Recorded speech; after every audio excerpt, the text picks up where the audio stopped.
Well, we're entering the final major section of the book of Ezekiel.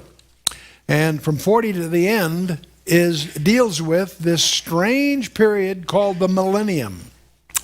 And tonight we're going to try to bite off about 3 chapters of that, which are primarily descriptive. But the Millennium, this is a very controversial topic among contemporary theologians.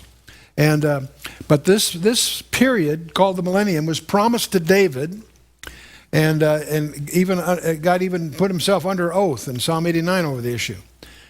And this is predicted not just in Revelation chapter 20, all through the Old Testament, all through the Psalms and the prophets. And I won't go even iterate them, they'll be in your notes, of course. This was also promised to Mary by Gabriel. We celebrate that every Christmas, that her child was to sit on the throne of David. And that was also reaffirmed to the apostles in Luke 22 and elsewhere. When we speak of the Lord's Prayer, we say, "Thy kingdom come." And I suspect that 9 out of 10 people who quote that have no idea what they're talking about. This is what we're talking about, "Thy kingdom come." We'll talk about that here in a minute. And of course, Psalm 2 and Psalm 110 are centered on this whole idea of Christ ruling with a rod of iron, before whom every knee shall bow. That's what we're talking about here. The Millennium. The creation apparently is changed dramatically. That's described in Zechariah and Isaiah in great detail. Most of what we know about the Millennium comes from Isaiah 65, not from Revelation 20. The curse apparently, at least in some sense, seems to be lifted in Isaiah 11. The creation itself has been redeemed, not finally or completely, but substantially. And the earth, the whole planet Earth, is going to be full of the knowledge of the Lord in Isaiah 11 and Habakkuk 2. Yet, don't get confused, this is not eternity yet. In fact, the more you study the Millennium, the more questions it raises. There is death and sin. Each is going to have land, and it'll be fruitful. That's not heaven, that's something else, okay? This is not heaven. Nor is it what's called the eternal state that follows. Because after Revelation 20 comes Revelation 21 and 22. Very different. In some respects, easier to answer questions about that than the Millennium. And this is not the new earth. People talk about, how do you feel about global warming? Boy, it's coming. Not by those faulty models that people are using for political reasons. No. Peter, it's going to burn. Burn, baby, burn, I guess. All right? And it's not where righteousness dwells. And there's a limited amount of evil, but it's judged immediately. There's death for unbelievers only, in Isaiah 65. Nowhere is there any resurrection of millennial saints. That's a strange bit here. The tribulation saints complete the first resurrection according to Revelation 20. Wow. There are apparently no Jewish unbelievers according to Jeremiah 31. Think about that one. All of these may have some theological exceptions, but that's the flavor of the text. And apparently everyone accepts by their 100th year. So apparently, there's hope for all of us. And that as death only among Gentiles. There are some of these ideas you'll find among the scholars, because millennial it raises more questions than you realize. But there are unconditional covenants in the Scripture. There's a number of covenants. There are 4 primary unconditional covenants. The Abrahamic covenant being primary. Every one of us, whether we're Jewish or not, if we're in Christ, are beneficiaries of the Abrahamic covenant. Then, of course, there's the land covenant. Both of those covenants are under attack by the world. Abrahamic covenant is attacked strangely by some churches. The land covenant is certainly attacked by Islam, if not the world in general. Then we have this overlooked one. Many Christian churches overlook the fact that the Davidic covenant is an unconditional covenant. And then, of course, there's the everlasting covenant in Jeremiah 31. But it's this Davidic covenant I want to focus on for a moment. Because let's take a look at it in 2 Samuel 7. 2 Samuel 7. Nathan's instructed by God. He says, "Now therefore so shalt thou say unto my servant David, Thus saith the Lord of hosts, I took thee from the sheepcote, from following the sheep to be ruler over my people, over Israel. No surprise so far. And I was with thee whithersoever thou wentest, have cut off all thine enemies out of thy sight, have made thee a great name, like unto the name of the great men that are in the earth. No surprise so far. God continues, moreover, I will appoint a place for my people Israel, and will plant them, that they may dwell in a place of their own, and move no more. Really? Neither shall the children of wickedness afflict them any more, as before time. And as since the time that I commanded judges to be ruled over my people Israel, and have caused thee to rest from all thine enemies, also the Lord telleth thee that he will make thee a house. And when thy days be fulfilled, and thou shalt sleep with thy fathers, he's speaking to David, I will set up thy seed after thee, which shall proceed out of thy bowels, and I will establish his kingdom. And he shall build a house for my name, and I will establish the throne of his kingdom forever. Is he talking about Solomon? I don't think so. The throne of his kingdom. I will be his father, and he shall be my son. If he commit iniquity, I will chasten him with the rod of men, and with stripes of the children of men. But my mercy shall not depart away from him, as I took it from Saul, whom I put away before thee. That's the Davidic Covenant. And thine house and thy kingdom shall be established forever before thee. Thy throne shall be established forever. According to all these words, and according to all this vision, so did Nathan speak unto David. The two houses of Israel, they had a civil war when Solomon died. Northern kingdom, southern kingdom. Northern kingdom went to idol worship, wiped out. Southern kingdom was worse than the northern kingdom and had their example to follow and ignored it. Why weren't they wiped out? No, they were just sent to Babylon for 70 years. For one reason, because of God's promise to David. Not because the southern was better than the north. They were both in bad shape. Anyway, won't go down all that stuff. Thine house and thy kingdom shall be established forever. That's quite a while. And when you have Christmas cards, we all remember, you always see Christmas cards every year with Isaiah 9:6. For unto us a child is born, unto us a son is given. Those aren't the same thing. A child is born as human, the son is given as divine. The dual nature there. Woo-wee. And the government shall be what? Upon his shoulder. When was it on his shoulder? Not so you'd notice.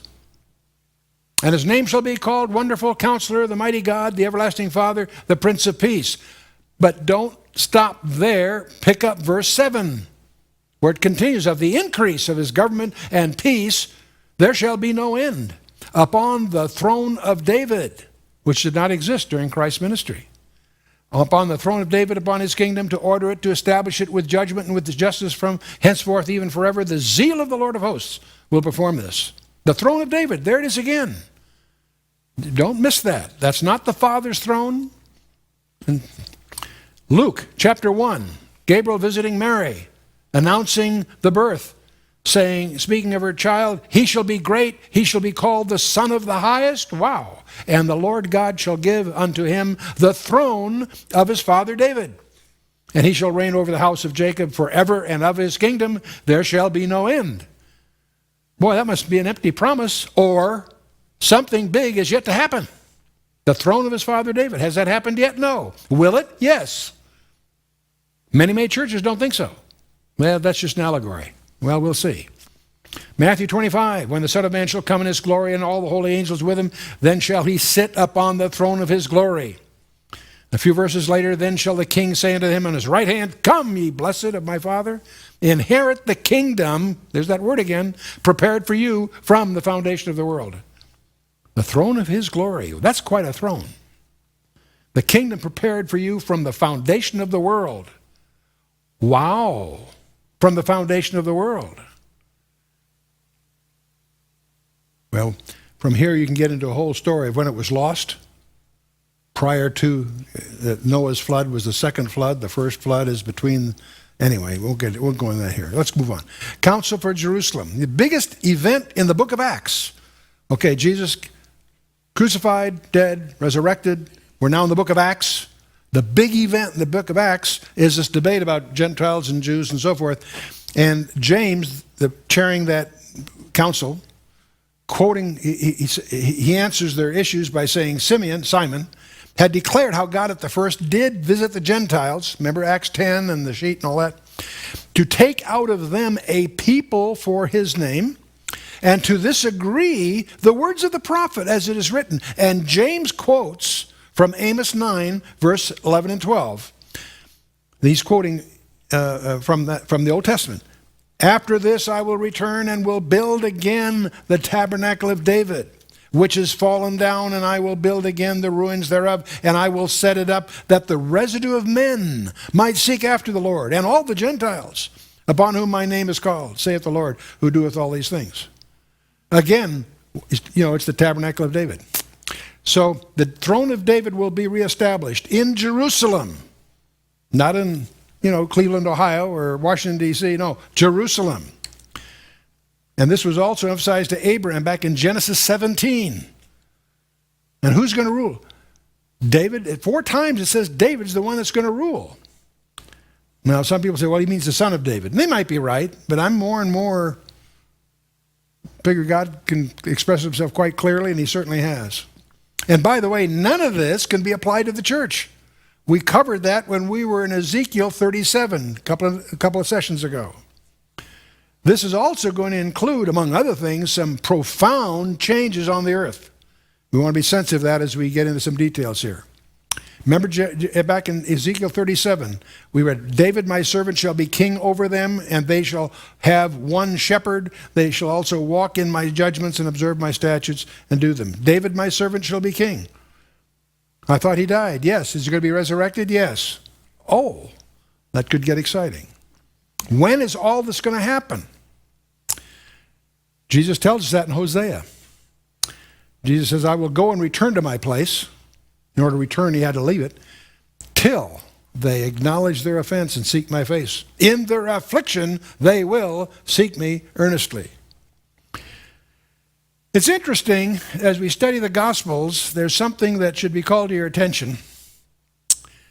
Mark, Luke, and John all talk about the kingdom of God. But Matthew uses a strange expression, and only he uses it. In many of the stories that are similar, Matthew speaks of the kingdom of heaven. 739 references to it, by the way. Matthew, 33 times, says the kingdom of heaven. Some people say, well, he's just Jewish. He used that phrase as an equivalent phrase. No. 5 times he used the word kingdom of God. It's my position that he is being more denotative, that he's dealing with obviously, the kingdom of God includes everything outside God himself, includes all his creation even before the earth, angels and whatever. The kingdom of heaven, kingdom from heaven, incidentally, is a specific kingdom that he deals with throughout the scriptures. So we'll take a look at this. And is he talking about a kingdom as you and I think of it? Absolutely. When you get to Daniel 2, you saw the whole lineup of all the different Babylon, Persia, Greece, Rome, and so forth. In the days of these kings shall the God of heaven set up a kingdom which shall never be destroyed. And the kingdom that shall not be left to other people, but it shall break in pieces and consume all these kingdoms, and it shall stand forever. The climactic event of Nebuchadnezzar's image, the many metals, is a kingdom that God is going to set up on the earth. That means it has a capital, it has a king, it's a literal place on the earth. The God of heaven will set up a kingdom, and the word here is used in the concert of the other 3. Well, why a temple? Okay, that's so much for the millennium. Now we're going to get right into Ezekiel's temple. Why a temple? Ezekiel was told to reveal these plans to the people in order to make them ashamed of their sins and rebellions. So their temple had been destroyed, right? He's pointing to a future day when there's going to be an elaborate temple to get them to be ashamed of their sins. The regulations we're going to see in chapters 40 through 48 are intended for a regenerated people. People overlook that. There's a long way to go from where they are now to where they're going to have to be before that temple is in operation. Another observation that's worth making, no prophet speaking under God's authority ever uttered a false prediction. That's what Deuteronomy 18 is all about. So here's a prophet, Ezekiel, making some very specific predictions.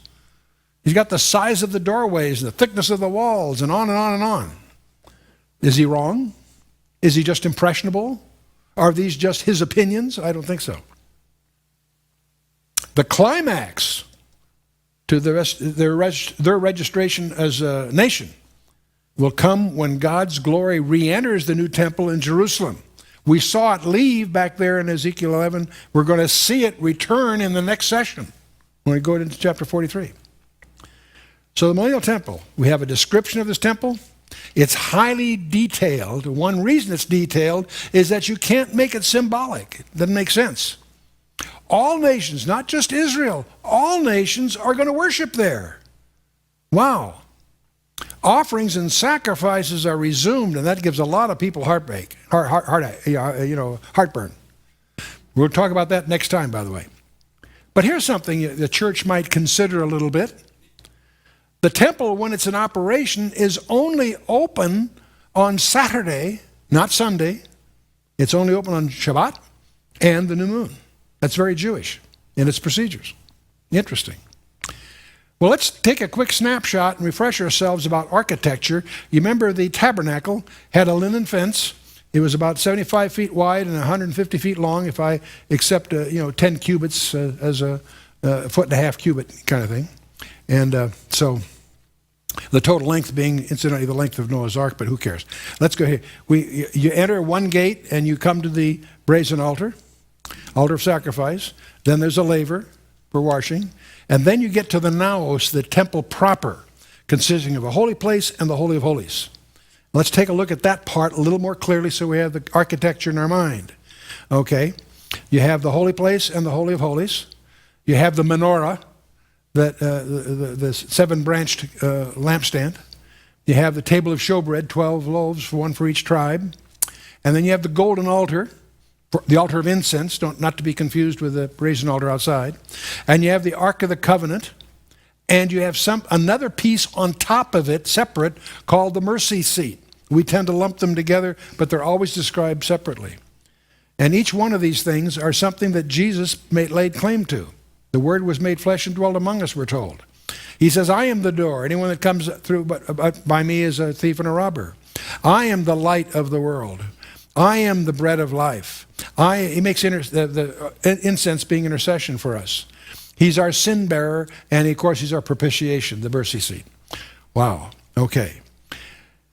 Well, after the tabernacle, of course, we get to Solomon, and Solomon did his temple, and then, of course, after that gets destroyed, we have the second temple, as it's called. That causes confusion. We have the first temple by Solomon. Then after the Babylonian captivity, Nehemiah comes back, and they build it again. Some years later, Herod, to try to popularize himself to the people, a non-Jew, by the way, an Idumean, he remodels it, expands it. You and I would tend to look at that as the third temple. But that's not the way scholarship deals with it. It's widely, the second temple is the Nehemiah temple, even though it was expanded and modernized by Herod. It's still called the second temple. Don't let that confuse you. Okay, take a look at this. We have the same familiar architecture, the Holy of Holies, but in here we have, instead of a table and a menorah, we have 10 of them, because Solomon has expanded it greatly. Then you have the inner court, you have the Holocaust altar, as it's called, and the molten sea is replacing the laver. So they're recognizable elements here. You have an outer court and an inner court. And you have a porch with two pillars, Jachin and Boaz, that don't hold up anything, but they have names, and you want to understand what they're for. And then you have this strange personal storage areas for the priests. If you want to understand how these things affect you, I encourage you to take a look either at our briefing package called The Architecture of Man, or better yet, my wife's publications deals with this in terms of its practical application for our lives. So I encourage you to take a look at that. Now, Ezekiel's temple, now having that background, is the Ezekiel description historical? Does it fit the original temple? No. Does it fit Nehemiah's temple? No. Does it fit Herod's remodeling that? No. So people have tried to make it sort of approximate history, and it doesn't fit. It's just so different. Well, maybe it's the temple that's going to be rebuilt. We know the temple is going to be rebuilt because the Antichrist is going to desecrate it. We know it's standing by the middle of the 70th week of Daniel. Is that temple? No, it has no resemblance there at all. Is it possibly a fourth? Or is it just allegorical? Many scholars try to just make it an allegory. Or does it apply to the church? Boy, you talk about doing contortions. I'm always reminded in the computer industry, if you torture the data long enough, it'll confess to anything. No, we hold the position that this is a fourth temple. This is a temple that will be built after the destruction of the one that the Antichrist messes up. The Millennial Temple. It's going to consist of 3 terraces, the highest of which, facing east, stands the temple and its annexes, then the temple yard, and a large building directly behind it. We'll come to that. The middle terrace are kitchens and chambers for the priests, and a court containing the altar of burnt offering, and the inner courts with 3 elaborate porticos. Then the lowest terrace, surrounded by an exterior wall, contains the outer courts with 3 porticos and kitchens and chambers for the people. That's the broad brush treatment. Let's take a look at it. Before I had east at the bottom, which is the normal way you present these things, but it's more practical for me to turn it on its side the direction we're going. So east is now over on our right-hand end, okay? And so you recognize the basic architecture from before. But we're going to add some portions here. We've got chambers for singers that are going to be added there. And we have a couple of other places here, priest chambers there. And then we have priest kitchens back here. So this is still priesthood committed here, okay? But we go on a little bit larger now. The next terrace, we have the inner gates, and then we add the outer gates. So visualize these as 3 primary terraces, okay?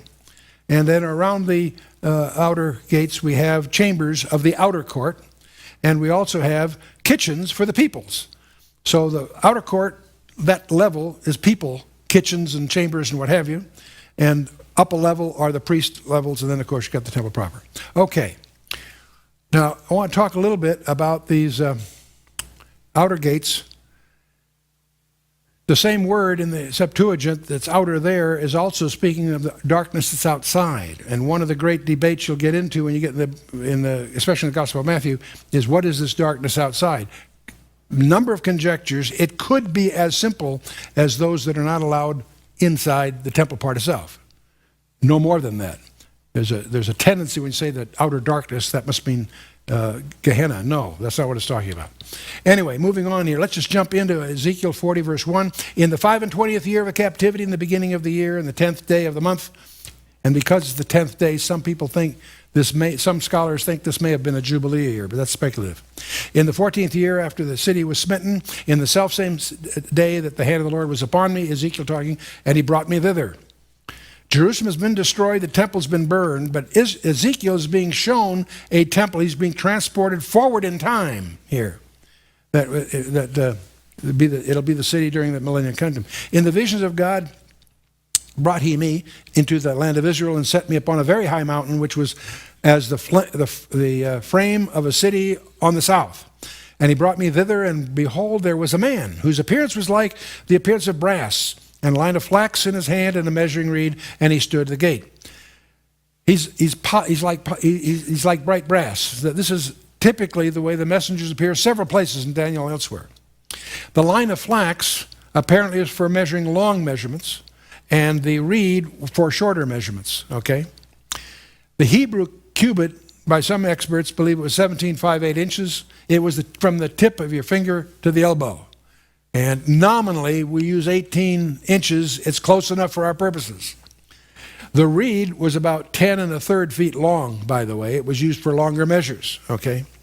You have a cubit, which is the 18 inches. You have a cubit and a span being the width of your hand. If you add that to it, you get an extra 3 inches. And so there's a lot of debate. Are we dealing with regular cubits or long cubits? And that's a couple of inches difference, but we're not going to spend any time on that. We'll just adopt the conventional assumption, which is call it 18 inches, We're only off a half an inch, so that's close enough. And the man said unto me, Son of man, behold with thine eyes, and hear with thine ears, and set thine heart upon all that I shall show thee, for to the intent that I might show them unto thee art thou brought hither. Declare all that thou seest to the house of Israel. So we're now going to start in the outer court. That's from verses 5 through 27 of this chapter. And behold, a wall on the outside of the house round about, in the man's hand a measuring reed of 6 cubits long by the cubit, and a hand breadth. There's the long cubit. See, the 6 cubits long by the cubit and a hand breadth. So he measured the breadth of the building 1 reed, and the height 1 reed. You're talking 10 feet high, 10.5 feet kinds of things. Then came he unto the gate which looketh toward the east, and went up the stairs thereof, and measured the threshold of the gate, which was 1 reed broad, and the other threshold of the gate, which was 1 reed broad. It's a double gate, apparently. The east gate was to be especially sacred, because that was the gate through which the glory of God had departed back there in Ezekiel 11. Remember that? And it's also the gate through which it's going to return in the next chapter. Chapter 43, the next session. And every little chamber was 1 reed long and 1 reed broad, and between the little chambers were 5 cubits, and the threshold of the gate by the porch of the gate within was 1 reed. He measured also the porch of the gate within 1 reed. He measured the porch of the gate 8 cubits, and the post thereof 2 cubits, and the porch of the gate was inward. You following all this? You sketching it down?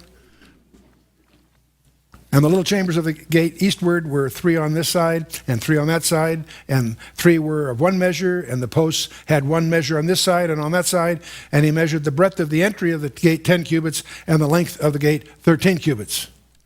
The space also before the little chambers was 1 cubit on this side, and the space was 1 cubit on that side, and the little chambers were 6 cubits on this side and 6 cubits on that side. By the way, this is confusing enough just trying to get it in English. We're ignoring the problems in the Hebrew, which make it even a little more complicated. There's more that scholars can argue over.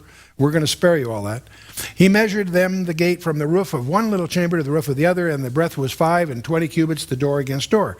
And he made also the posts of 60 cubits, even unto the post of the court round about the gate. Now, whatever else, whether you're following the details or not, you do get the impression he's talking about something tangible and specific. It's a vision, yes, but it's tangible as far as he's concerned. Okay. And from the face of the gate of the entrance unto the face of the porch of the inner gate was 50 cubits. And there were narrow windows to the little chambers, and to their posts within the gate round about, and likewise to the arches. And the windows were round about inward, and upon each post were palm trees.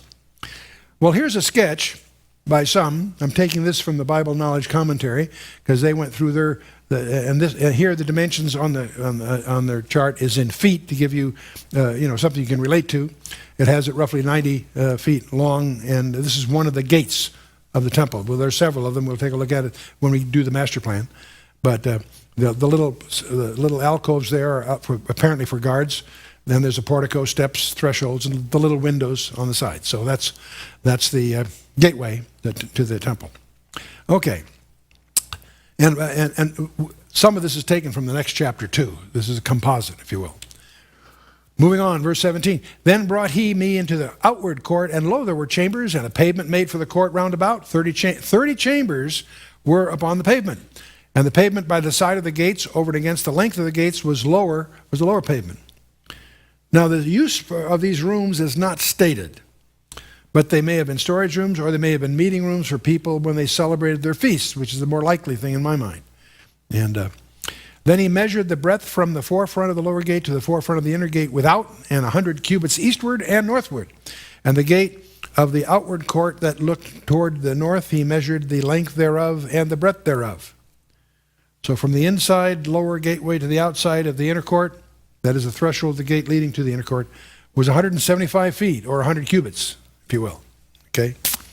And the little chambers thereof were 3 on this side and 3 on that side, and the posts thereof and the arches thereof were after the measure of the first gate, and the length thereof was 50 cubits, and the breadth 5 and 20 cubits. And their windows and arches and their palm trees were after the measure of the gate that looked toward the east, and they went up unto it by 7 steps, and the arches thereof were before them. It's 7 here, it's going to be 8 layer, because the 7 plus the 8, 8's a little more holy than 7 is complete, but 8's the new beginning. But the 7 plus the 8 are the steps of ascent in the Psalms of ascent, by the way, as an aside. And the gate of the inner court was over against the gate toward the north and toward the east, and measured from the gate to gate 100 cubits. And after he brought me toward the south, and behold, a gate toward the south, and he measured the posts thereof and the arches thereof according to these measures. And there were windows in it, and in the arches thereof round about, like those windows, the length was 50 cubits, and the breadth 25 cubits. I've sort of assumed, by giving you the overview starting, some of this you can get a feeling where it would fit in. I didn't want to take our time to build it inch by inch here. Continuing, there are 7 steps to go up to it, and the arches thereof were before them, and it had palm trees on this side and another on that side upon the post thereof. And there was a gate in the inner court toward the south, and he measured from gate to gate toward the south 100 cubits. Well, that's the outer court. Ready for the inner court? Okay. This is verses 28 to 47 here. And he brought me to the inner court by the south gate. He measured the south gate according to these measures, and the little chambers thereof, and the posts thereof, the arches thereof, according to these measures. And there were windows in it, and in the arches thereof round about, and it was 50 cubits long and 25 cubits broad. And the arches round about were 25 cubits long and 5 cubits broad. The arches thereof were toward the utter court, and the palm trees were upon the posts thereof, and the going up to it had 8 steps. 7 before, now it's 8. Okay, 15 total. And he brought me into the inner court toward the east, and he measured the gate according to these measures, and the little chambers thereof, and the posts thereof, and the arches thereof were according to these measures, and there were windows therein, and the arches thereof round about, and it was 50 cubits long and 25 cubits broad. The arches thereof were toward the outward court, and the palm trees were upon the posts thereof on this side and on that side, and the going up to it had 8 steps. And he brought me to the north gate, and measured it according to these measures. The little chambers thereof, and the posts thereof, the arches thereof, and the windows to it, round about. The length was 50 cubits, breadth 25. The posts thereof were toward the utter court, and the palm trees were upon the posts thereof, on this side, on that side, and going up to it 8 steps. So you have the east, north, south. You've got each steps repeated literally. So this is a quick snapshot. Again, the view, you'll find different scholars have slightly different renderings. They're all very similar. They all have their subtle differences. They have the altar there is in the middle of the inner court. You have a building that's not explained, we'll talk about, up on the west side. That's on the top side of the diagram here. But nobody knows what that's for. I'll come back to that. But you've got the outer gates and the inner gates showing here on the east, north, and south sides. And so it's a 3-sided access here. And there are kitchens and all that, as we've talked about before. And so that's pretty, and the dimensions on the diagram are in feet to give a feeling for that. Okay? Continuing, the chambers and the entries thereof were by the posts of the gates, which were where they washed the burnt offering and, offerings. We're going to get all hung up on offerings here pretty soon, but let's go ahead. And in the porch of the gate were 2 tables on this side and 2 tables on that side to slay thereon the burnt offering and the sin offering and the trespass offering. Classic 3, burnt, sin, and trespass. 3 different offerings. Some obligatory, some voluntary. Now, in verses 39 to 42, it implies that they are reinstating the burnt offering, the sin offering, the trespass offering. We're going to review all that whole issue when we get to chapter 45. So we'll postpone it now. We'll talk a little bit about it so you're not bothered by it. But the offerings in the millennium will have the same effect the offerings of the past did. The offerings of the past did not wash away sin. They were pointers to the cross before the fact. These offerings are pointing to the cross after the fact. In both cases, the only thing that is effective for sin is the cross that the Lord died on. These other things are memorials. They will be doing memorial sacrifices the same way we in the church today celebrate the Lord's Supper. It's a commemoration. Anyway, going on here. On the side without, as one goeth to the entry of the north gate, were 2 tables. On the other side, which was at the porch of the gate, were 2 tables. 4 tables were on this side, 4 tables on that side. By the side of the gate, 8 tables whereupon they slew their sacrifices.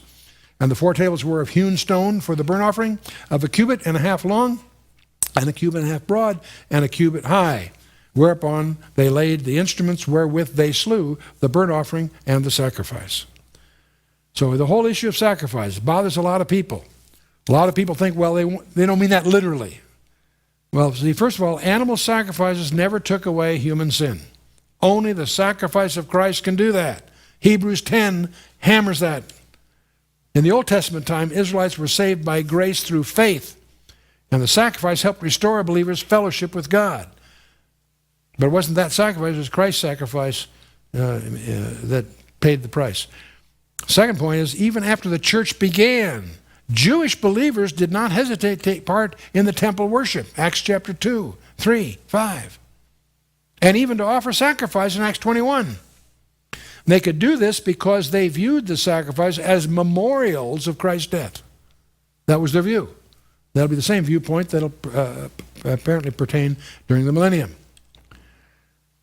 The millennial sacrifices, however, will differ from the Levitical sacrifices in some surprising ways. We won't get into here, we'll get into later.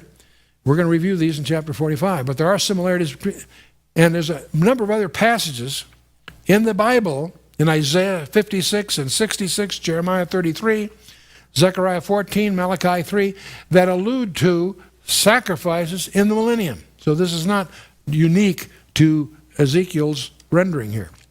Let's continue in verse 43.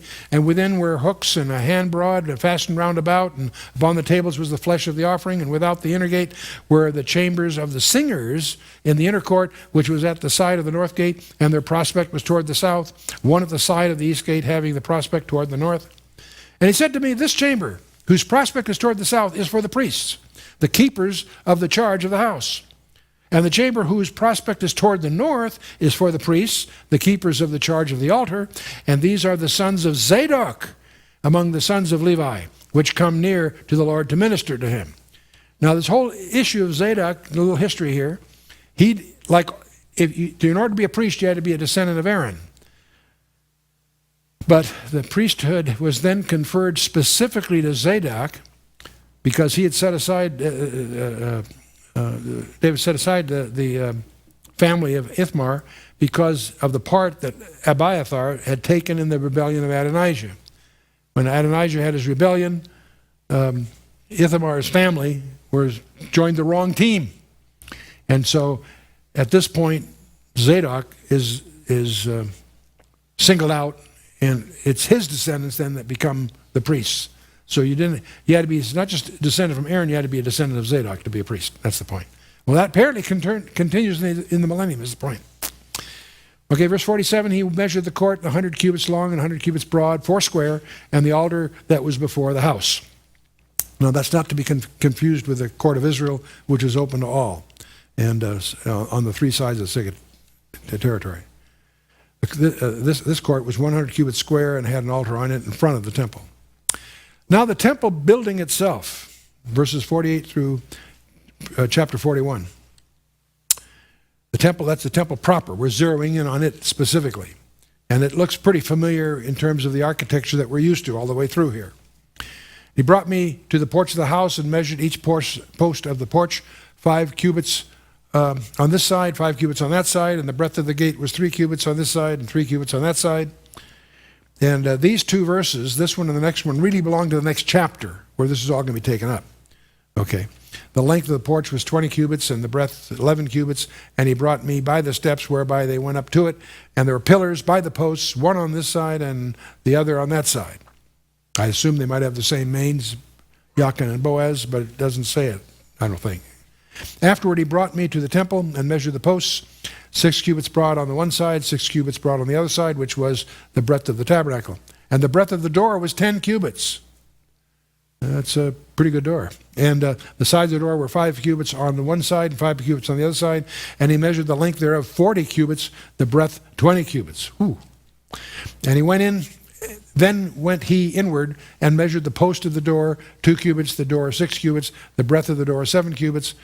And he measured the length thereof 20 cubits, breadth 20 cubits before the temple. And he said to me, this is the most holy place. Notice that his tour guide is making the measurements here. So you get the impression that Ezekiel's watching from the outside and he's telling you what the measurements are. Interesting. And these dimensions of these 2 apartments are the same as Solomon's temple. After he measured the wall of the house, 6 cubits, the breadth of every side chamber, 4 cubits, round the house on every side. The side chambers were 3, one over another, and 30 in order. And they entered into the wall which was of the house for the side chambers round about, that they might have hold, but they had not hold in the wall of the house. And there was an enlarging and a winding about still upward to the side chambers, for the winding about of the house went still upward round about the house. Therefore the breadth of the house was still upward, so increased from the lowest chamber to the highest. And it generally, most people see it as a 3-story structure there. I also saw the height of the house round about. The foundations of the side chambers were a full reed of 6 great cubits.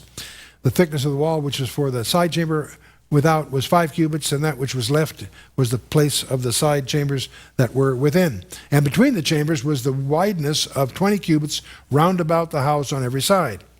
The doors of the side chambers were toward the place that was left, the one door toward the north, another door toward the south, and the breadth of the place was left was 5 cubits round about.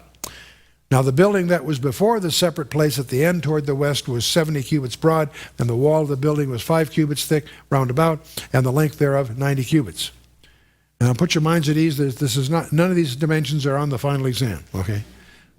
But I think I've committed to going verse by verse as an approach, but also I think what I want to get across is this is very specific, very tangible, very real.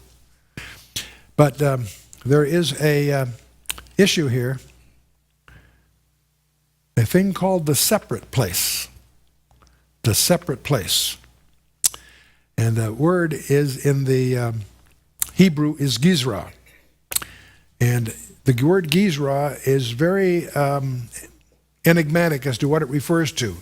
There's reason to see it used as a place that's reserved for repair or polishing or maintenance support. Like any hotel or something, there are rooms set aside for maintenance, for heating, for the guys with the tools to fix things that are broken, all that sort of thing. It may be that simple. But there's another part of the debate, not only about the Gizra, because it's going to show up again and again. Is it the building, or is it the space that the building faces? It turns out that behind Solomon's temple, most of the scholars that my wife and I have searched like crazy on this whole topic. We searched the Rockefeller Library in Jerusalem, and it's amazing as you get into all this stuff, the people who are experts have no idea what this is, and they're not even correct about what designates it exactly. But what we've discovered is that behind Solomon's temple there was a similar space, by the way, but just as enigmatic. We're not sure what it was really used for either. But in this millennial temple, it's this space up here on the west side. That's the back side. East is at the bottom here. It's on the back side. And there's a debate, and most scholars jump to the conclusion that there's this strange building labeled B building, not explained here on this diagram, that's the Gizra. And yet, if you examine the Hebrew carefully, you'll discover that building faces the separate place. The separate place is a space, a very sizable space that it's facing. And what it's used for is one of strict speculation because it's not mentioned. So far, we haven't even been able to see hints by the Holy Spirit as to what that really, its purpose might be. And so many people assume it's the building. If you examine the Hebrew carefully, it is the space that the building faces. The only commentator that picks up on that is Matthew Henry, but then he doesn't run with it. He goes on about other issues.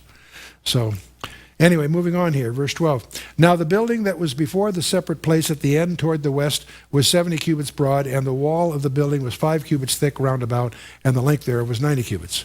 Again, the separate place is prominent here.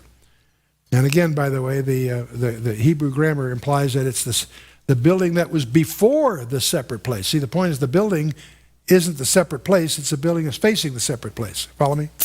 That's what the Hebrew implies. The building is binyan, that's behind the temple, and its purpose is not explained. It's a large building, 90 by 70 cubits. It's a huge building, with walls 5 cubits thick, behind or on the west side of the temple, facing the temple yard, or separate place, which is the Gizra. What's the Gizra for? Not sure. It's just a separate place. So he measured the house 100 cubits long in a separate place, and the building, and the wall. There again, the house 100 cubits long, and the separate place. And the building with the walls thereof 100 cubits long. On the west or back of the temple, there was a separate place occupied by buildings of the same external dimensions as the temple. That is, 100 cubits square in the entire compass. So, visualize that at 150 foot by 150. It's half a football field. Now, the purpose is not explained, so we're left to speculate on that. And the breadth of the face of the house and of the separate place toward the east, 100 cubits. And he measured the length of the building over and against the separate place, which was behind it, and the galleries thereof on the one side and on the other side, 100 cubits, with the inner temple and the porches of the court. The doorposts, the narrow windows, the galleries round about on their three stories, there it is again, over against the doors, sealed with the wood round about, and from the ground up to the windows, and the windows were covered. That above the door, even unto the inner house and without, and by all the wall round within and without by measure, it was made with cherubim and palm trees, so that the palm tree was between a cherub, and every cherub had two faces. So that the face of a man was toward the palm tree on the one side, the face of the young lion toward the palm tree on the other side. It was made through all the house round about. A lot of commentators point out that cherubs, we don't have four faces, but you can't render four faces in a relief. So you only can pick two. So from the ground above the door were cherubim and palm trees made, and on the wall of the temple, and the posts of the temple were squared, and the face of the sanctuary and the appearance of the one was the appearance of the other, and the altar of wood was 3 cubits high, and length thereof 2 cubits, and the corners thereof, the length thereof, the walls thereof were of wood, not wood covered with gold, it's wood apparently. And he said unto them, this is the table as before the Lord. We're talking about the altar of incense here, don't confuse that with the brazen altar that's in the outer court. And the temple and the sanctuary had 2 doors. The doors had 2 leaves, two turning leaves, 2 leaves for one door and 2 leaves for the other door. And they were made on them and the doors of the temple, cherubim and palm trees like as were made upon the walls, and there were thick planks upon the face of the porch without, and there were narrow windows and palm trees on one side and on the other side, and on the sides of the porch, and upon the side chambers of the house, and thick planks. Now we're into the priest chambers. Well, the short little chapter left here. Appreciate it. Then he brought me forth into the outer court and the way toward the north, and he brought me into the chamber that was over and against the separate place, and which was before the building toward the north. Before the length of 100 cubits was the north door, the breadth was 50 cubits, over and against the 20 cubits which were for the inner court, and over and against the pavement which was for the outer court was the gallery against the gallery in 3 stories. And before the chambers was a walk of 10 cubits breadth inward, a walk of 1 cubit, and the doors toward the north. Now the upper chambers were shorter, for the galleries were higher than these, than the lower, and then the middlemost of the building. And they were in 3 stories, but had not pillars as the pillars of the courts. Therefore the building was straightened more than the lowest and middlemost from the ground. And the wall was without, over and against the chambers, toward the outer court on the forepart of the chambers. The length thereof was 50 cubits. The length of the chambers were in the outer court were 50 cubits. And lo, before the temple were 100 cubits. And from under these chambers was the entry on the east side that goeth unto them from the outer court. The chambers were in the thickness of the wall, the court toward the east, over and against the separate place, over against the building. There's a separate place again. And the way before them was like the appearance of the chambers which were toward the north, as long as they and as broad as they, and all their goings out were both according to their fashions, according to their doors. And according to the doors of the chambers that were toward the south was a door at the head of the way, even the way directly before the wall toward the east, as one entereth them. Well, we're almost there. Then said he unto me, the north chambers and the south chambers which were before the separate place, they be holy chambers, where the priests that approach unto the Lord shall eat the most holy things. There shall they lay most holy things, and the meat offering, and the sin offering, and the trespass offering, for the place is holy. When the priests enter therein, then shall they not go out of the holy place unto the outer court, but there they shall lay their garments wherein they minister, for they are holy, and shall put on other garments, and shall approach to those things which are for the people. Now when he had made an end of measuring the inner house, he brought me forth toward the gate whose prospect is toward the east, and measured it round about. He measured the east side with a measuring reed, 500 reeds, with a measuring reed round about. He measured the north side, 500 reeds, with a measuring reed round about. He measured the south side, 500 reeds, with a measuring reed. And he turned about to the west side and measured 500 reeds and with the measuring reed. And he measured by the four sides. It had a wall round about it, 500 reeds long and 500 broad, to make a separation between the sanctuary and the profane place. Interesting. Okay.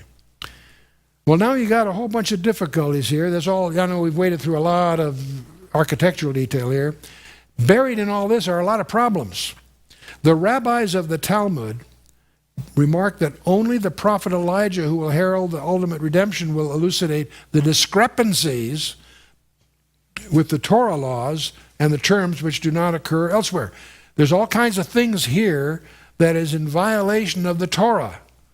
So the Talmudic rabbis say, well, Elijah, when he comes, is going to straighten that all out. Okay. The Babylonian Talmud has a similar problem. They said, had it not been for Rabbi Hanina ben Hezekiah, who explained away several of these difficulties, the book of Ezekiel would have been excluded from the canon of Scripture. In other words, we sort of bog down in all the detail, but the more you know about the Levitical practices, you discover all kinds of problems in terms of what they're wearing and how they wear it, and there's a whole bunch of contradictions with Levitical practice. So much so it almost didn't make it in the canon. But this rabbi found a way to argue around that, which got into the canon. The truth of the matter is, the real answer isn't that. The real answer shows up in the Epistle to the Hebrews. It isn't Levitical. We're not talking about a Levitical priesthood. Melchizedekian is the priesthood. So there's a whole other issue here that isn't addressed by them for obvious reasons. But there's still difficulties. You know, are these details of this vision meant to be actualized some future date? I believe it is. What part will the bloody sacrifices play in the future economy? Who knows? Will the Zedekite priesthood without high priest function again? That's what it says. Who is the prince and who are his sons? We haven't gotten into the land layout, but there's a prince. Doesn't speak of the king, it speaks of the prince. And he has sons. Well, who is he? Is that David? And what's going on here? And who are the downgraded Levites in chapter 44? And what about the uncircumcised foreigners excluded from the sanctuary in chapter 44? And the resident aliens who receive property in 47? All kinds of issues here. And what about the geographical problems? Here there's a stream coming out of the temple and then going in two different directions. We'll show you that next time on a map. And what about the apportionment of the land among the 12 tribes? How are you going to explain all that? Dan, who is not sealed in Revelation 7, is the first to inherit the land. Well, it's first because they go from north to south and listing it, but okay. But there's a bigger problem. The geography requires over 50 miles wide. So in the next session, we're going to explore the ministries of the temple, or through the tedious architectural detailing, and we'll review that in summary form with the diagrams next time. I won't take the time tonight again. We'll go through those again in broad brush, but then deal with the ministries of the temple. So for next time, read three more chapters, 43, 44, and 45. And I'm not saying we're going to get through all of them next time, but you know, as we're working our way through it, 48 is the climax. So praise God for that. So let's stand for a closing word of prayer.